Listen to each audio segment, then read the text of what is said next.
CypressView Land is a family business that is providing, I think, one of the most important essential services to the world, and that is high quality food while maintaining and protecting the soil, which life is based on this planet. Protecting soil is fundamental to CypressView Land.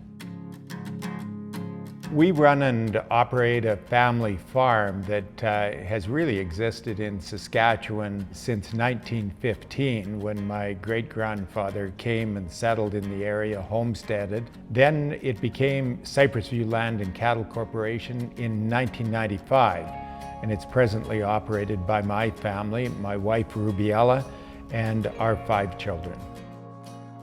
We progressed from being the actual sole operator of our farm. We were in different parts of the province, and it was difficult for us to move from one area to the other. So we designed a contract called co-management agreement, where we have mainly young farmers in places like Gravelbourg or Regina who actually manage with us, and we co-manage the farms together. So all of the decisions are made in conjunction with my advisory committee, what crops we're going to seed, what chemicals are used, how much fertilizer. So we're involved on a day-to-day basis with the team that's on the ground, which I would call the other half of the co-management agreement.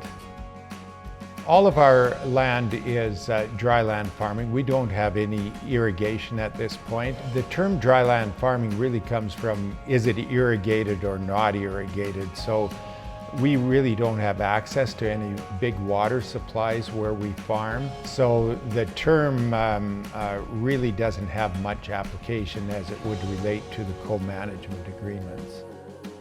The 3 main things that we focus on are environment, and specifically reducing CO2 per bushel of grain produced, and really working hard to become carbon neutral over the next few years. Secondly, safety has become a core value of CypressView, and we encourage words about safety, but more than words, to have safety meetings once a day. We think the 5 minutes it takes to talk about safety, if it saves a life, it's well worth it. And the final thing is education, and the whole area of mentoring, about how there's formal education and then there's education about how you actually farm, which is something quite different. In that mentoring that includes, how do you borrow money, how do you borrow back, is debt good, is it bad, is there a way to farm without debt? And having these discussions about use of fertilizers and chemicals and how to reduce the amount of chemicals we're putting into the atmosphere, that education is hugely important in going forward. So there's many other areas, but those are the 3 main principles that we work around on a daily basis. I think the biggest thing to success in a farming operation, but really in any organization or business, is passion for the work that we do. And without that passion, I don't think you can be successful in farming. So when we're choosing our co-management partners, we look for young, aggressive, passionate men and women, and mentoring young farm families in different parts of the province has been one of the, I think, the fun parts of my job, because I really get a kick out of seeing young farmers who are struggling to get started now being as large or even more successful in CypressView. There's a real satisfaction in helping young people make it to be successful, and we've done that in a number of cases, and we're looking to do it a lot more going forward.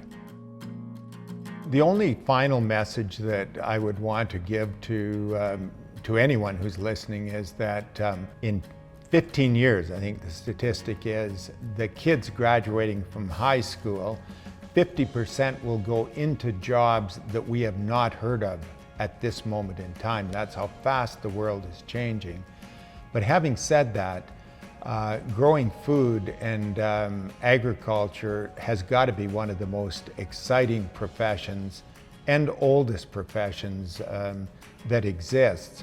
But young people, I really urge them not to look past the science around agriculture, the financing around agriculture, and the actual food production as a real alternative, because we need more and really good people in the most important industry in the world.